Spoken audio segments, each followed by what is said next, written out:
다큐멘터리 역사를 찾아서 제431편 명나라 황제의 부마가 될 뻔했던 양녕군. 지금 우리는 1406년 8월에 태종 이방원이 아들인 세자 이제에게 갑작스럽게 전위를 하겠다고 선언함으로써 촉발된 이른바 전위파동의 전개 과정을 탐색하고 있는데요. 실록에 자주 등장하는 전위, 양위, 선위 등은 약간의 차이는 있지만 모두 다 왕위를 물려준다는 의미입니다. 대소신료들이 한 목소리로 전위의 뜻을 거두어달라고 청했지만 태종이 듣지 않자 하륜이 백관을 선동하고 나섭니다. 우리가 아무리 주청을 올려도 전하께서 듣지 않으시니 방법은 하나뿐입니다.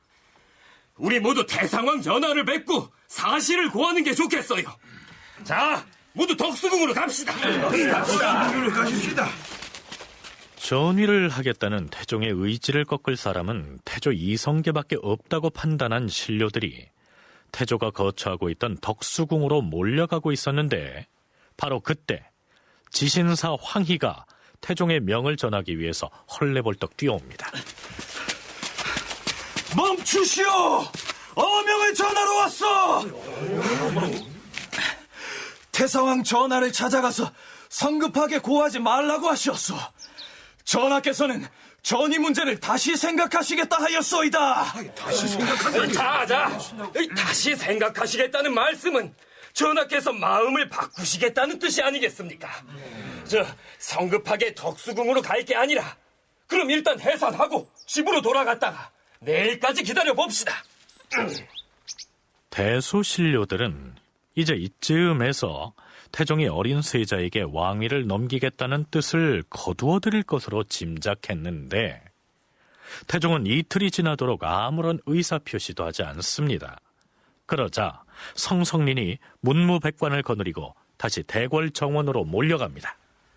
전하, 신등이 어명을 기다린 지 벌써 이틀이 되었으나 아직까지 윤허를 받지 못하여 번거롭게 다시 아래옵니다. 과인의 생각은 아직 결정되지 않았다. 또한 근자의 침을 맞고 뜸을 뜨는 관계로 밖으로 나갈 수가 없으니 며칠 더 기다리면 원로 대신들과 정승을 친히 만나보고 과인의 뜻을 자세히 말할 것이니 그리 알고 물러가도록 하라. 주상 전하, 지금 하교하신 말씀은 신등의 청에 대한 적실한 대답이 아니옵니다. 전하, 신조영무가 아래옵니다. 전하께서는 한창 나이에 병환도 없으시고 세자께서는 아직 어리신데 지금이 어찌 전위를 하실 때이옵니까? 거두어 주시옵소서. 거두어 주시옵소서. 그러나 태종은 여전히 뜻을 굽히지 않습니다. 그럴수록 전위를 거두라는 문무백관의 목소리는 점점 더 커집니다. 그러자 태종은 지신사 황희에게 이렇게 말합니다. 전위하기가 어렵다는 것을 과인도 이미 요량하였느니라. 이것은 또 무슨 뜻일까요? 왕위를 넘긴다는 것이 어렵다는 사실을 자신도 깨닫고 있다는 의미로 해석할 만한 발언이죠. 황희가 태종이 했던 말을 그대로 전하자 신료들은 반색을 합니다. 전위하기가 어렵다는 것을 이미 요량하였다는 임금의 말을 전해 듣고 성성린 등은 그것이 전위를 거두라는 신료들의 청을 받아들인 것으로 여기고 사은의 예를 갖추고자 청하니 임금이 짐짓 웃으면서 그러라 하였다. 하륜이 마침내 호위를 서는 갑병들로 하여금 조신들의 뒤쪽에 늘어서게 한 다음 계수사배를 하도록 하였다. 이어서 하륜이 외쳤다. 천세! 천세! 천세! 천세! 천세! 천세! 신료들이 천세를 3번 부르니 그 소리가 대궐뜰악을 진동하였다. 또 4번을 절하고 나서 주상이 정말로 윤허를 한 것이다 하고 기뻐하면서 물러났다. 앞에서 계수사배란 말이 나오는데요. 이마가 땅에 닿도록 큰 절을 하는 것을 말합니다. 신하들이 대궐뜰악에서 충성의 표시로서 계수사배를 하고 천세를 외치는 소리를 들으면서 태종은 무슨 생각을 했을까요? 신하들이 모두 물러가고 나자 태종은 이러한 지시를 내린 것으로 실록에 올라 있습니다. 밤 이곳쯤 되어서 임금은 몰래 시종드는 노희봉을 시켜서 국세를 세자궁으로 보내니 다른 관원들이 아무도 알지 못하였다. 이 고란 밤에 북을 2번 쳐서 알리는 시각인데요. 밤 10시쯤이라고 보면 되겠습니다. 신하들은 태종이 전의의 의사를 포기해서 거두어들인 것으로 알고 그 감사함의 표시로 큰 절을 하고 천세를 외쳐서 만수무강을 축원한 다음에 돌아갔는데 태종은 이러한 상황들을 충분히 즐기고 나서 한밤중에 시중드는 사람을 몰래 시켜서 세자궁에 옥새를 보냈다는 얘기입니다. 끝내 왕위를 세자에게 넘겨주겠다는 행동을 내보인 것이죠. 대개 왕위를 이양할 때는 가장 신망 있는 원로 대신이 국세를 받드는 것이 관례인데요. 노희봉이라는 시중꾼에게 국세를 전해주게 한 점도 의아스럽습니다. 어찌됐든 이 사실이 알려지자 다음 날 아침 조정이 발칵 뒤집혔을 것은 불문가지가 아니겠습니까? 이제 전위를 거두어달라는 신하들의 상언과 상소는 절정에 달합니다. 종친, 기로, 대소신료들이 모두 입궐하여 글을 올렸다. 전하, 전일에 신등이 입궐하여 전하의 윤호를 받자옵고 온 나라가 기뻐하여 싸웁니다. 하온데 중도에 변경하여 국세를 동궁에 전하시리라고는 생각지도 못하여 싸웁니다. 신등은 이 말을 듣고 더욱더 통심을 끊지 못하는 바이옵니다. 엎드려 바라옵건대 전하께서는 일신의 안락만을 꾀하지 마시옵고 힘써 종사의 대결을 헤아리시어 국세를 도로 거두어 주시옵소서. 국세를 거두시옵소서 전하. 사관원과 사헌부에서도 상언하였다. 전하께서는 춘추가 박양으로 한창이시고 정신과 기력이 왕성하시어 질병의 걱정도 없으시므로 저희 신민들은 억년의 다스림을 바라고 있사온데 이제 아무런 연고도 없이 왕위를 내놓으려 하시니 이것은 불가한 일이옵니다. 세자는 아직 나이가 어려서 관례도 치르지 못하였사옵니다. 학업의 뜻을 기울여 밤낮으로 교도를 해야 할 때이옵니다. 학문을 익힐 겨를도 없이 왕위를 이어받으시면 전왕의 공을 실추시키지 아니할까 두렵사옵니다. 전하, 우리 조정은 국경이 중국과 인접하여 있사온데 세자께서 타고나신 자질이 거룩하시고 성품이 총명하다 하나 나이가 아직 어리므로 명나라와 관계된 소임을 감당하지 못할까 두렵사옵니다. 태상왕 전하께서 창업하신 이후 15년간에 왕위를 전한 것이 2-3번에 이르렀사옵니다. 그런데 만약 또다시 아무런 까닭 없이 갑자기 왕위를 내놓으시어 여러 사람의 귀를 놀라게 하신다면 중국에서도 이를 듣고 반드시 불가하다고 할 것이옵니다. 임금이 여전히 듣지 아니하자 하륜이 아뢰었다. 지금의 상왕 전하께서 주상 전하께 왕위를 물려주셨을 때 중국 조정에선 이것을 의심하여 말하기를 국왕의 나이가 한창이고 왕위에 오른 지도 오래되지 아니한데 갑자기 전이한 것은 반드시 그 나라의 난신, 적자의 변이 있었을 것이다. 그렇지 않으면 혹 형제가 상잔하여 그러한 것이다라고 하였사옵니다.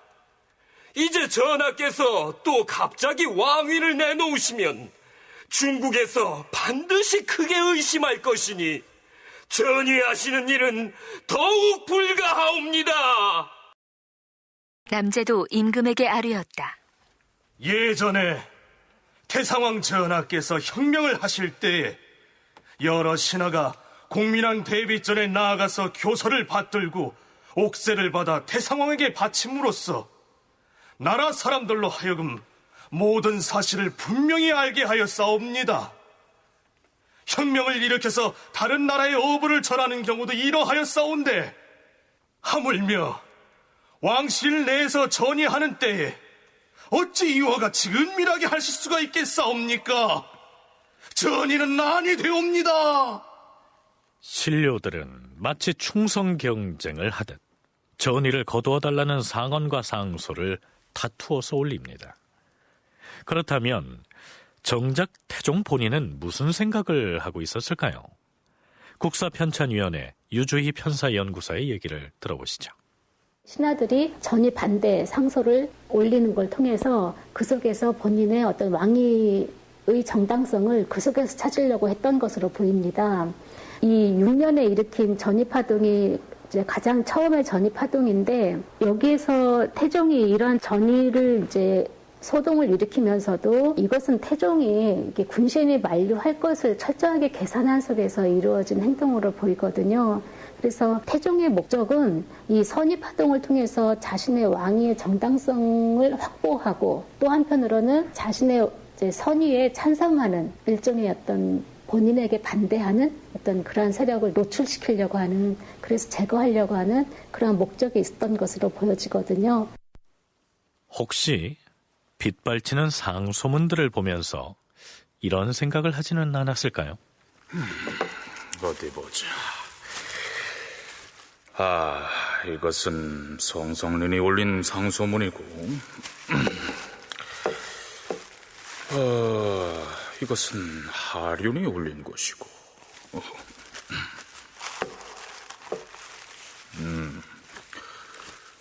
이것은 사관원에서 올린 것인데, 가만히 있자.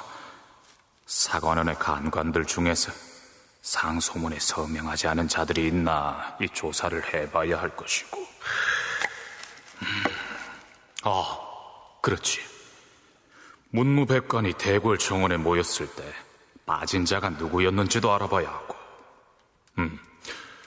또한 이 기회를 틈타서 물러난 상왕과 혹은 세자 주변에 접근해 권력을 탐하는 자들이 있는지도 알아봐야 할 것이야. 이런 식의 체크를 하고 있었을지도 모르지요. 어디까지나 추측이긴 하지만 말입니다. 전하, 지신사 황희옵니다. 들라.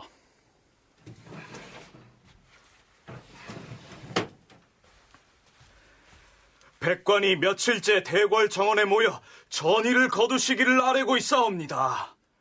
이제 그만 대소신료들의 뜻을 간합하시옵소서. 너는 동궁으로 가지 않고 어째서 아직 여기에 있는 것이냐? 무슨 말씀이시온지. 왕명 출납을 책임지는 지신사가 장차 임금이 될 사람 곁에 있어야지 어째서 물러날 사람 곁을 지키고 있느냐, 이 말이다. 태종은 끈질기게 전의의 의지를 굽히지 않는 모습을 보입니다. 드디어 어린 세자도 아버지인 태종을 찾아가서 하소연을 합니다. 주상 전하, 신은 나이가 어리고 아는 것이 없사옵니다. 감히 감당할 수 없사오니 거두어 주시옵소서. 그런데 그러한 상황이 이어지는 중에 누군가의 입에서 이런 얘기가 나옵니다. 주상 전하, 전의를 하시는 일은 전하께서 이미 결정을 내리신 일이어서 신들이 감히 그 뜻을 거두시도록 다시 정할 수는 없사옵니다.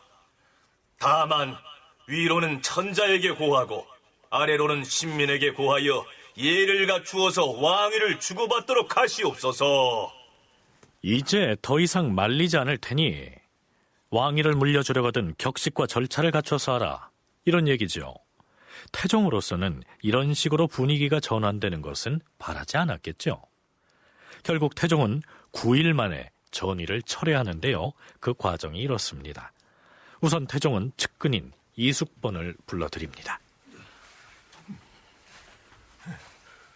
부르셨사옵니까, 주상철? 어허, 쉿. 목소리를 낮추라. 예, 전하. 이 과인이 너에게 어젯밤 꿈 얘기를 하고자 하여 불렀느니라. 무슨 꿈을 꾸셨사옵니까? 이 밤마다 꿈에 과인의 돌아가신 어머님이 나타나셨느니라.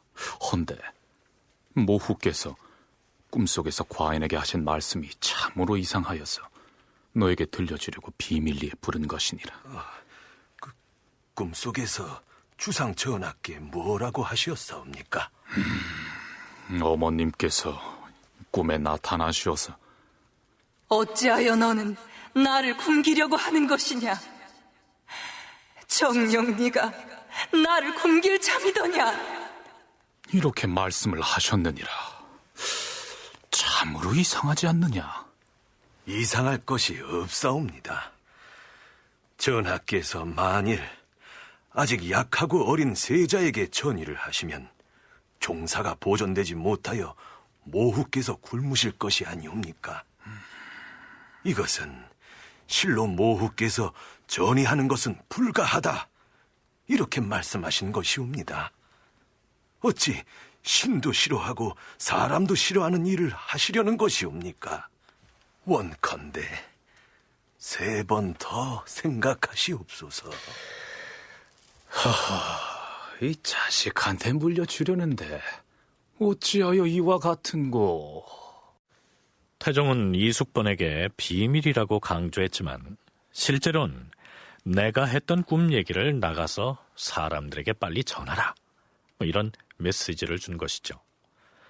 당연히 대소신료들은 태종의 꿈에 보였다는 신의 왕후까지 거론하면서 전의를 취소하라고 목소리를 높이게 됩니다.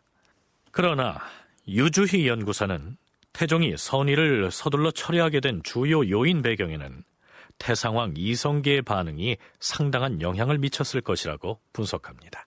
그 선의파동을 일으키고 나서 약 9일 후에 이제 선의를 철회를 하거든요. 근데 이 9일 동안 태종이 이렇게 취한 행동들을 보면은 먼저 그 자신의 아버지인 태조 이성계에게 이 선의 소식을 알리게 합니다.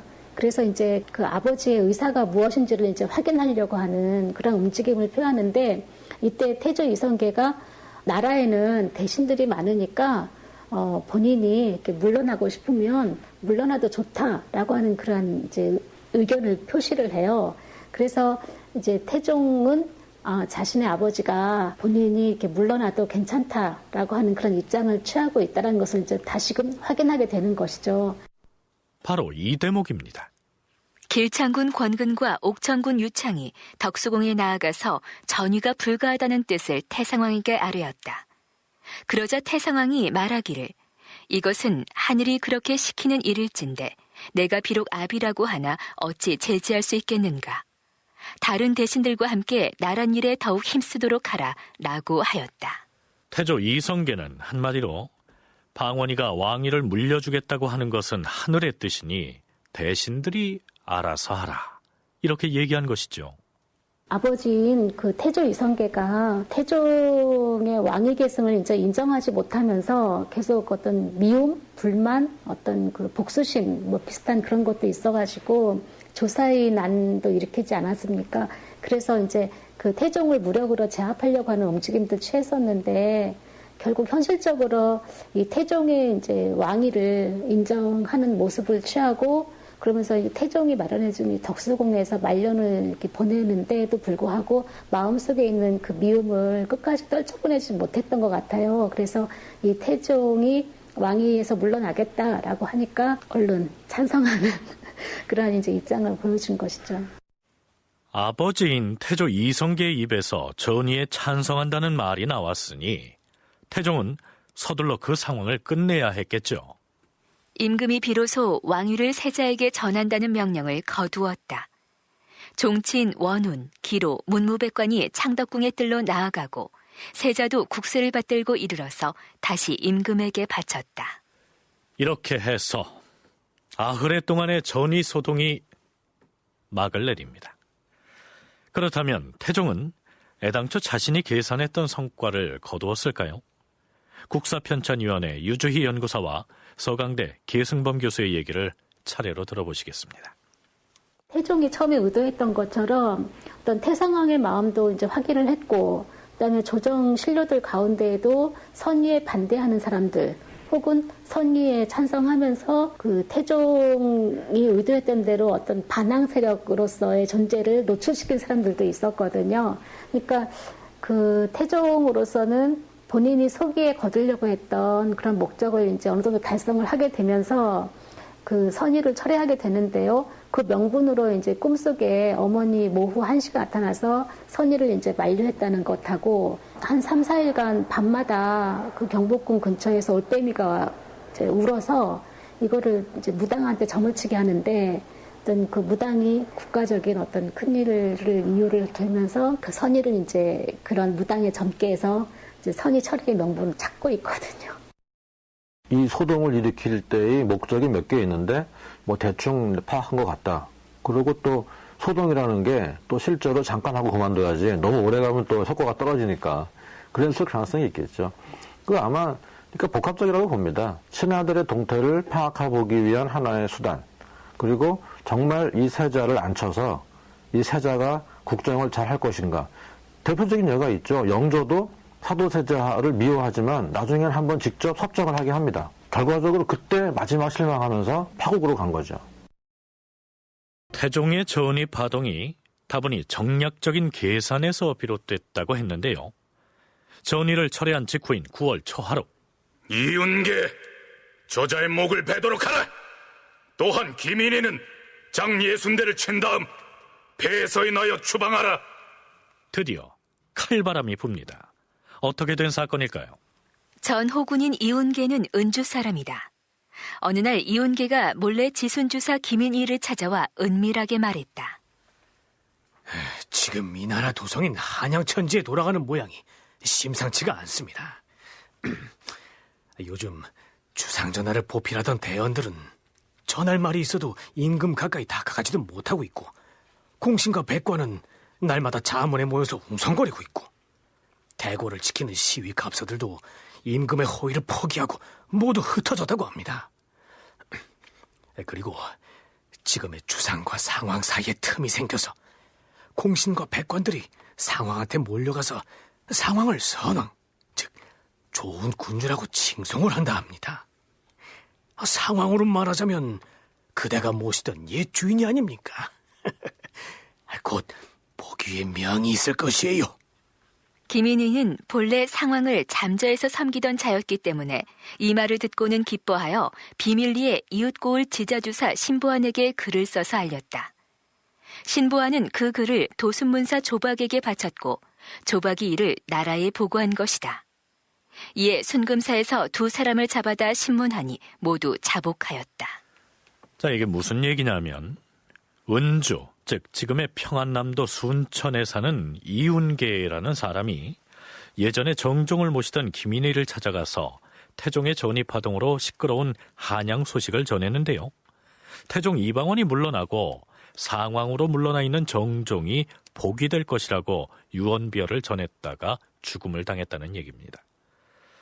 그러나 이들은 벼슬이 변변치 않은 지방관에 불과했고, 전의소동 때 태종의 눈밖에 났다가 패가 망신한 일족은 따로 있었으니 세자의 외가인 민씨 일가였습니다.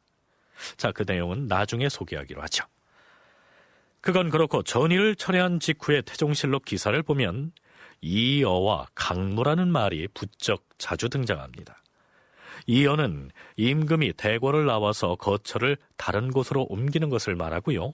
강무는 군사훈련을 의미하는데요. 군사를 몰고 나가서 사냥을 하는 것을 말합니다.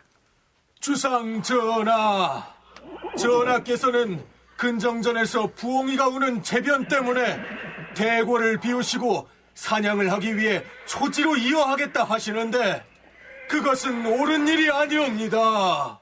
과인이 비방하여 거처하는 것을 탓하는 것인가? 내 어찌 절간의 중도 아닌데 대궐에서 면벽 좌선을 하고 있으란 말인가? 사냥을 위해 말을 몰아서 들판을 달리고 하시는 것은 액을 피하는 도리에 어긋나옵니다.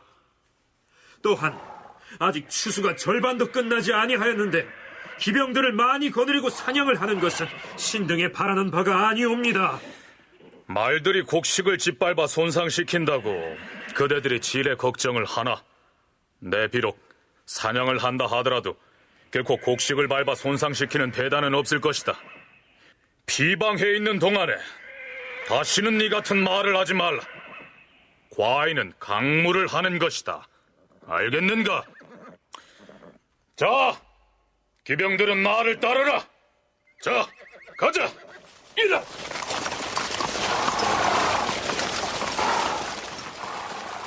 그 뒤로도 사냥 혹은 강무에 관련된 내용이 이어집니다. 그렇다면 태종이 전의소동을 일으켰던 일과 전의를 철회한 직후에 부쩍 군사를 몰고 사냥에 열을 올리는 일이 연관이 있을까요?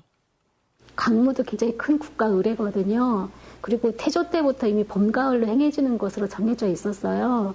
그래서 태종의 강무 활동을 이렇게 실록을 통해서 보면은 봄가을로 정기적으로 이루어졌지 어떤 그 외의 강무 활동 나타나지 않고 있거든요. 그리고 이제 태종이 이 강무 활동을 통해서 군사훈련을 계속 이제 꾸준히 진행을 했기 때문에 그 세종 초반에 왕위를 물려주고 대마도 정벌을 하잖아요. 어떤 그러한 것들이 가능하게 된 것도 어떤 단계적인 군사훈련이 아니라 이러한 계속적인 군사훈련이 이루어졌기 때문에 가능했다라고 보이거든요. 군사를 이끌고 사냥을 하는 강무는 연례적으로 행해졌기 때문에 전의소동과는 별 관련이 없다는 것이 유주희 연구사의 의견인데요. 계승범 교수는 태종이 이 시기에 강무에 집중하는 데에는 정치적 의도가 작용했을 가능성이 있다고 분석합니다. 강무라고 하는 게 이제 사냥하고 나가는 게 이제 왕이 궁궐 밖으로 나가서 말 타고 사냥도 하고, 근데 그게 말이 사냥이지 거의 군사훈련이거든요. 그러니까 내가 전의하겠다고 했는데 전하 그러지 마옵소서 하고 상소가 막 올라왔죠. 딱 이제 누가 상소를 정말 절실하게 올리는가 딱 보고 있다가 이제 군사력의 위용을 보일 수도 있는 거죠. 자, 그럼 새 마음 먹고 퇴출발합시다. 자, 군사훈련 시작. 뭐 그렇게 나가면은 또 위험이 쓰지 않겠어요? 전의소동으로 일종의 충성 테스트를 마친 태종이 기병들을 동원해서 사냥터로 나가서 훈련을 하는 것은 일종의 무력시위 성격이 아니겠느냐, 이러한 의견입니다. 고려 시대를 탐색할 때 둔전에 관해서 소개를 한 적이 있지요. 원래 둔전이란 군량을 확보하기 위해서 마련했던 토지를 일컫습니다. 원간섭기에 몽골 측에서 고려의 군사를 주둔시키면서 둔전을 설정해서 고려를 괴롭힌 적이 있었죠. 그런데 태종 7년에 바로 그 둔전에 관련된 법, 즉 둔전법을 놓고 논란이 벌어집니다. 임금이 성성린의 주청을 받아들여 의정부와 육조 그리고 대간에 명하여 둔전의 가부를 의논하여 아뢰게 하였다. 백성 10호로 하여금 둔전 50복을 함께 경작하게 하면 백성들이 반드시 원망을 할 것이다. 과인이 일찍이 가뭄이 닥치는 것을 두려워했는데 지금 옳지 못한 것을 알고도 고치지 않으면 뒤에 다시 가뭄이 있을 것이니 무슨 말을 하겠는가? 잘못이 있으면 고쳐야 할 것이다. 이 당시에 시행하려고 했던 둔전법에 따르면 백성 10호가 둔전 50복을 함께 경작한다라고 했는데요. 여기에 나오는 점칠복자는 토지의 면적을 표시하는 단위로도 사용이 됩니다. 말하자면 국가에서 군량 확보를 위해서 마련한 둔전을 백성들에게 맡겨서 농사를 짓게 한다는 얘기입니다. 이렇게 되면 백성들은 자기 농사 짓기도 바쁜데 거기다가 나라에서 배정해준 둔전 농사도 함께 지어야 하는 문제가 생기게 되죠. 조선 전기의 농지 확대가 주로 이제 개간에 의해서 이루어지는데요. 그 둔전도 이러한 개간 정책의 이제 하나였던 것으로 파악이 되거든요. 그래서 그 조선 전기에 약 이제 개간을 통해서 약 170만 결 이상의 어떤 그 많은 농지가 이제 확보될 수가 있었습니다. 그리고 그 개간지의 이제 확대 과정 속에서 이 북방 지역으로의 이제 3인 정책도 같이 이루어지는데요. 바로 이제 이 개간과 3인 그리고 둔전이 같이 긴밀하게 연결되는 걸 볼 수가 있어요. 그런데 이제 이 둔전 개간에서 가장 이제 폐단이 되었던 것이 군인들은 군인들의 역할을 수행해야 되고 하니까 이 둔전 개간에 농민들을 동원을 하면서 많은 민폐를 야기하거든요. 사관원의 상소문에 나타난 둔전법 시행에 대한 내용은 이렇습니다. 전하, 둔전의 법은 진실로 국가에서 부득이하여 행하는 것이옵니다. 전하께서 처음에 이 법을 행할 때 진언하는 자가 말하기를 나라에 군량이 없으니 마땅히 저축하는 방도를 넓혀야 하겠는데 둔전의 법은 백성에게서 취하는 것이 많지 않아 나라에서는 중한 이익을 얻고 백성은 심히 고나지 않다고 하였사옵니다. 그러나 이 영이 내려지니 백성들이 듣고 모두 근심하지 않는 사람이 없었사옵니다. 신등은 듣자오니 나라를 보존하는 도리는 백성의 마음으로 근본을 삼고 나라를 지키는 계책은 인화를 최상으로 삼는다 하옵니다. 비록 100만의 저축이 있더라도 군주가 누구와 더불어 나라를 지키겠사옵니까? 엎드려 바라옵건대 전하께서는 둔전의 법을 파하시고 둔전을 시행할 때 백성 여러 사람이 품을 내서 둔전을 경작하니까 백성을 피곤하게 하지 않으면서도 국가에서는 군량미를 손쉽게 확보할 수 있다는 이점을 내세웠는데요. 문제는 백성들의 불평이 심하다는 점입니다. 거기에 더해서 연호미법이라는 것이 시행되자 백성들의 원성은 더욱 높아집니다. 아휴, 금년에도 가뭄이 심해서 나라에 바칠 세국은커녕 입에 풀칠하기도 어렵게 생겼으니 아휴, 이 노릇을 어찌해야 좋을지 모르겠네. 흉년이 들어서 우리 농사 망친 것도 속상해 죽겠는데 거기다가 둔전 소출까지 책임을 져야 한다니 이래 갖고서야 어디 농사 짓고 살 수 있겠어? 온갖 부세를 감당하기도 어려운데 금년에도 연어미를 거둔다는 소문이 있더라고. 이게 가당키나 한 얘기야? 아니, 금년 같은 흉년에는 오히려 창고를 열어서 비축해둔 연어미를 풀어줘야 할 텐데 오히려 거둔다는 게 말이나 돼? 어디 거두어가는 게 둔전하고 연어미뿐인가? 지방 관청에서도 세저포를 바쳐라 세마포를 바쳐라 해서 배야사간 옷감은 또 얼만데. 어이구, 나라에서 백성 어려운 것을 모르니 하늘이 재변을 내리는 것도 당연지사지. 아휴, 그러게 말이야. 벌써 몇 년째 흉년이야. 이게 다 나라님 탓이라고.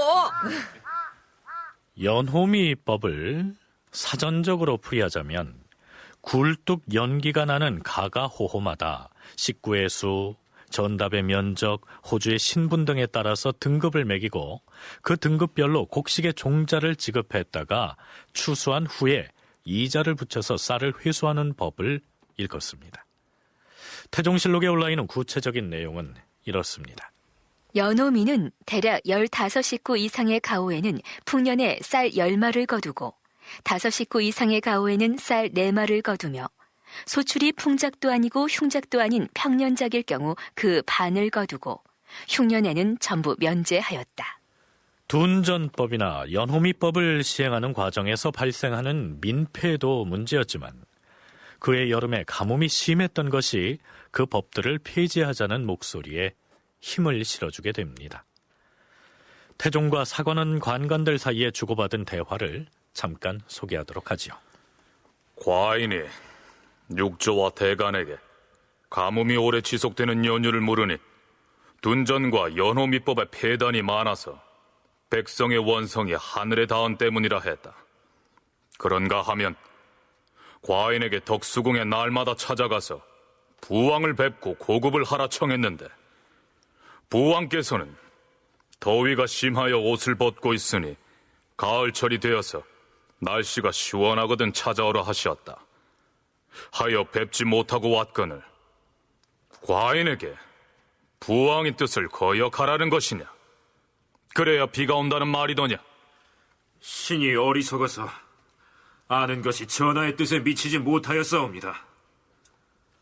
다만 태상왕 전하를 자주 찾아뵙는 것을 꺼리지 마시라는 취지였사옵니다. 너희들이 둔전과 연호미법을 파하자고 굳이 청하고 있는데 만일 이 법을 파한다면 과연 비가 올 것이라고 생각하느냐?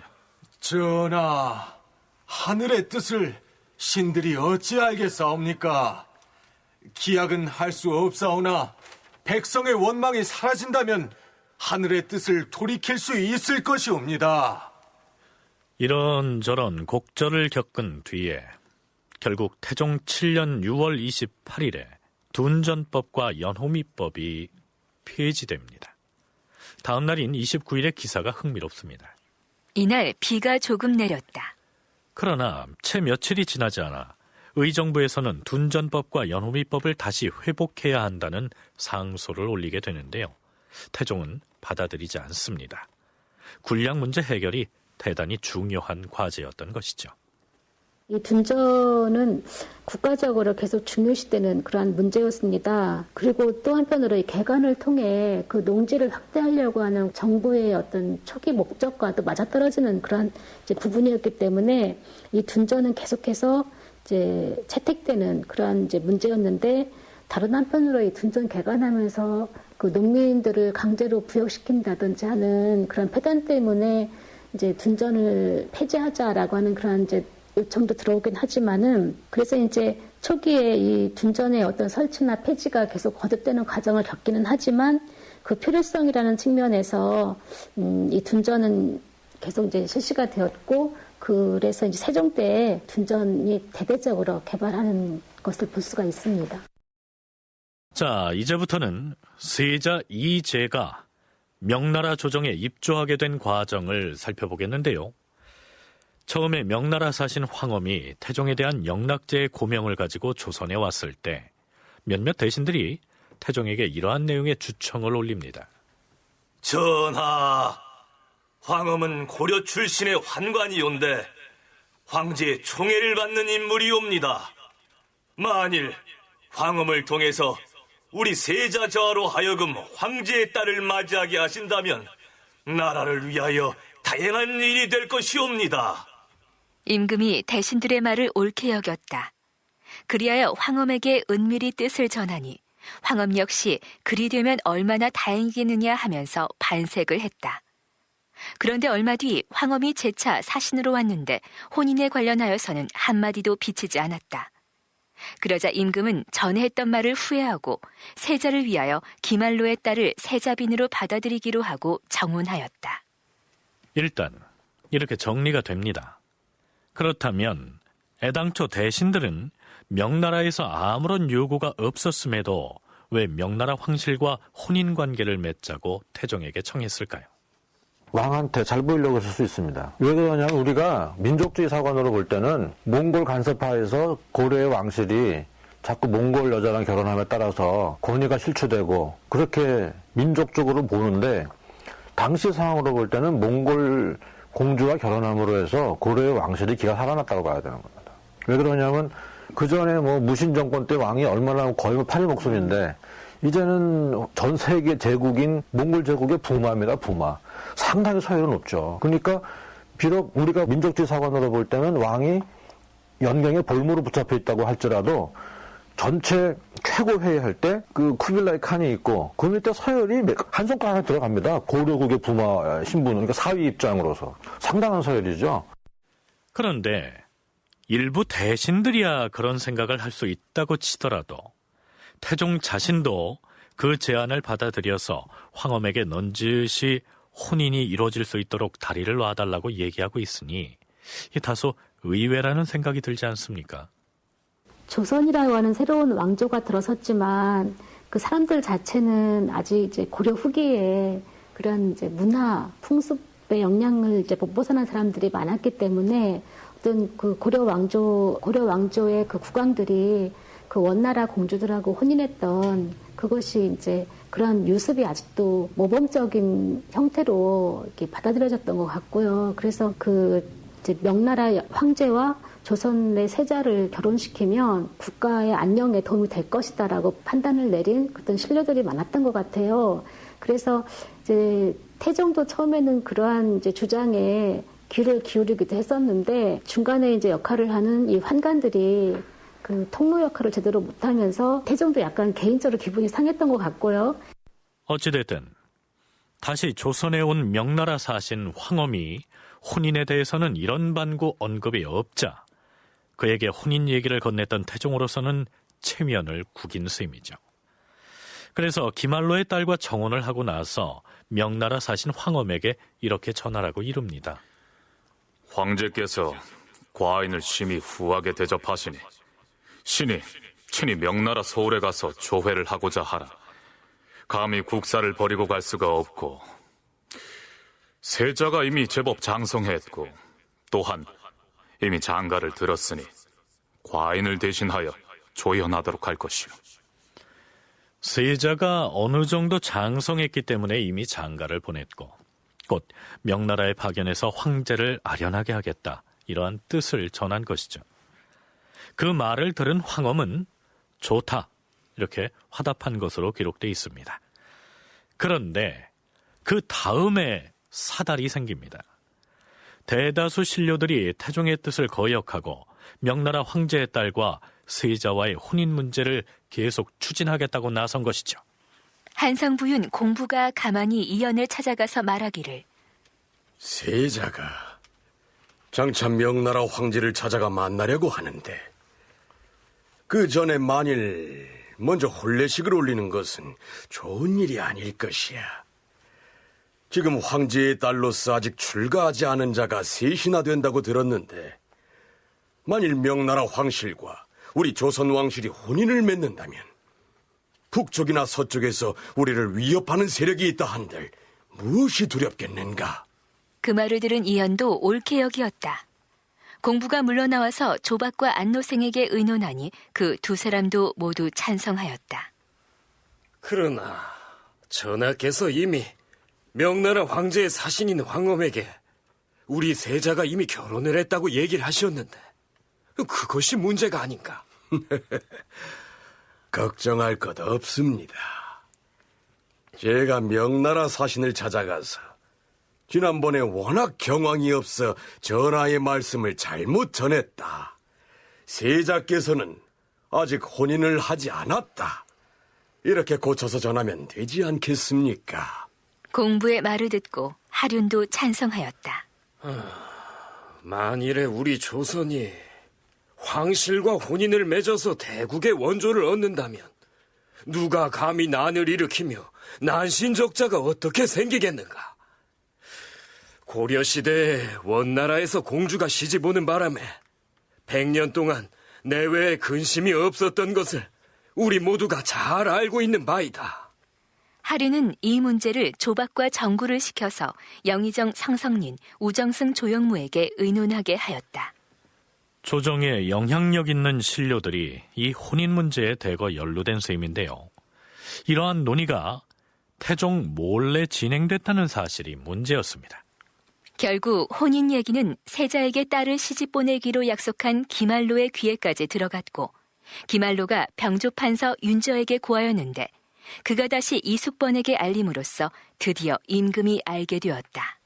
자, 그렇다면 이 사실을 보고받은 태종의 반응은 어떠했을까요? 지금 뭐라 했는가? 처음에 중국과 결혼을 하는 것은 과인도 바라던 바였다. 허나 그렇게 결혼한다 한들 부부가 서로 뜻이 맞겠는가?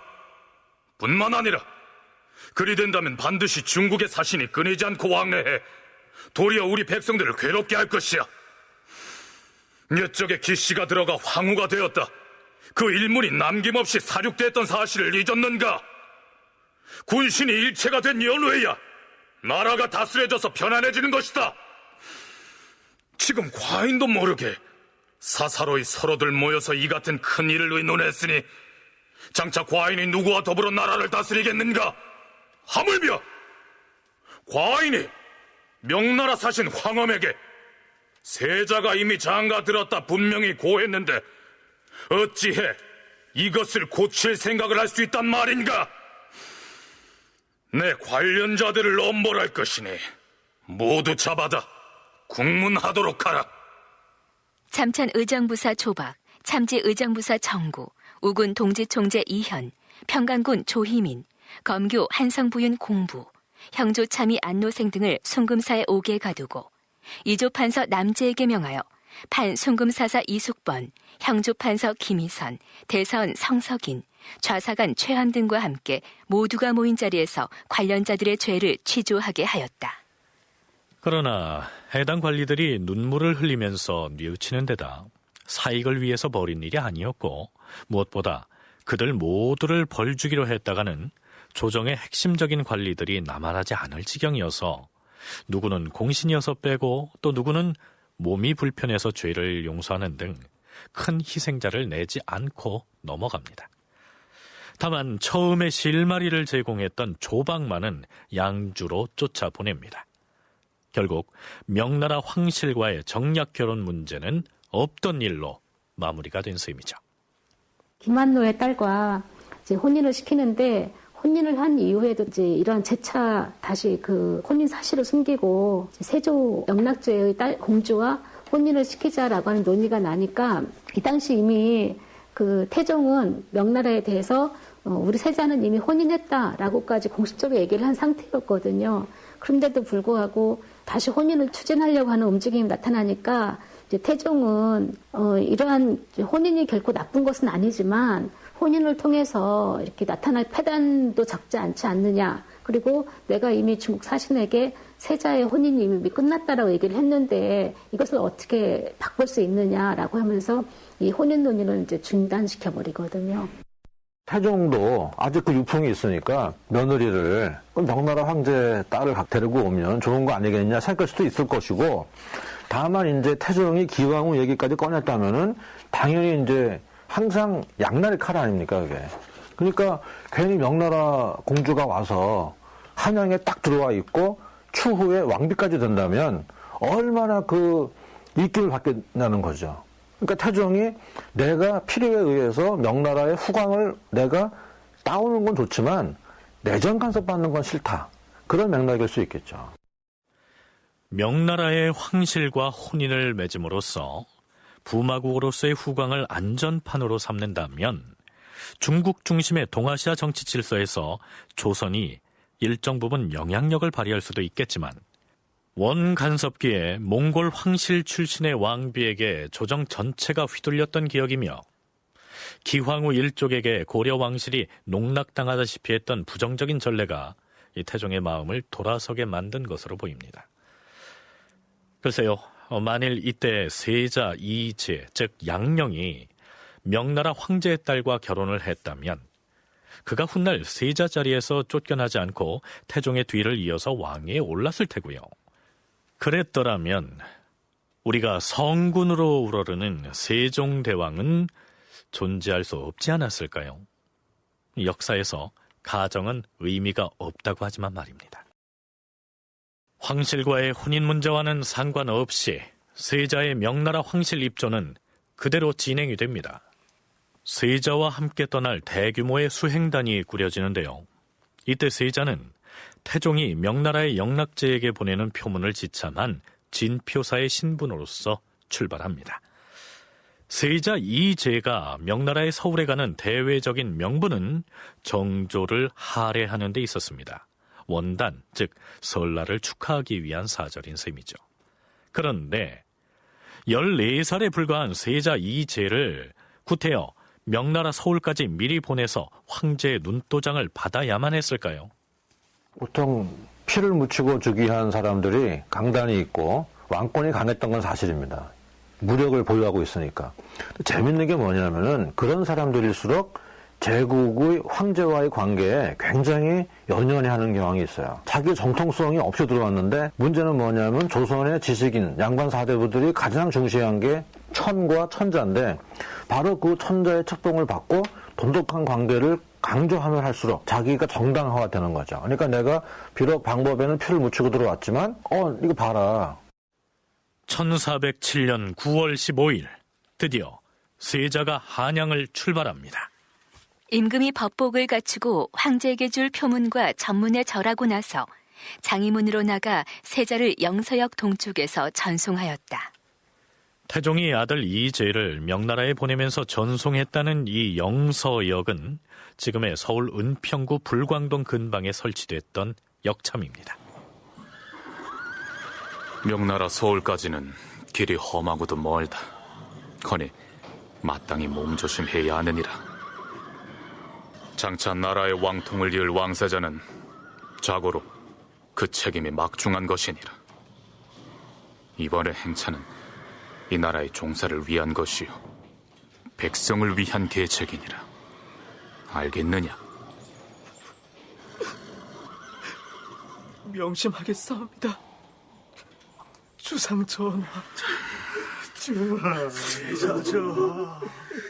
세자가 울면서 하직을 고하니 임금도 또한 눈물을 흘리고 좌우 백관들도 눈물을 흘리지 않는 이가 없었다. 여기에서 태종은 신년 하례를 위한 사신으로 떠나는 세자에게 이번 사행길이 종묘사직과 백성을 위한 계책이다 라고 했는데요. 계승범 교수는 태종의 그러한 사고 자체가 옛 고려시대에 몽골을 상대로 했던 외교 행위로부터 물려받은 유풍이라고 얘기합니다. 몽골 때 역시 유풍입니다. 그러니까 뭐냐면은 철저하게 속국이 되니까 나중에 왕이 될 사람, 이 사람이 아예 몽골에가 살았지 않습니까, 옛날에는. 그러니까 그 유풍이 명나라가 들어온 직후에도 상당히 남아있어요. 그러니까 벌써 이방원 자신이 사신으로 갈 때 이방원 왕자 자신이 사신나를 끌고 간단 말입니다. 왕자의 신분으로서. 그런 유풍이 남아있는 것이기 때문에 천자한테 내가 이렇게 정성스러운 마음으로 당신과의 그 군신 관계를 내가 존중하고 있습니다. 이거를 보여주는 표상이 일개 신하를 보내는 게 아니라 자기 아들을 보낸다는 거죠. 또 한 가지는 이제 또 혹시 역시 태종이 볼 때 양령이 못 믿어오니까 너 한번 명나라 한번 갔다 와라. 가서 한번 실무를 익혀봐라. 뭐 그럴 수도 있겠죠. 태종이 훗날 왕위를 이어받을 어린 세자를 미리 명나라에 보내는 것은 제후국인 조선의 국왕으로서 황제에 대한 충성심을 내보이기 위한 목적 이외에도 아직은 미덥지 못한 세자 이제를 상국인 명나라에 다녀오게 함으로써 외교적 능력을 시험해보고자 하는 계산이 깔려 있었을 것이다. 계승범 교수의 견해가 그렇습니다.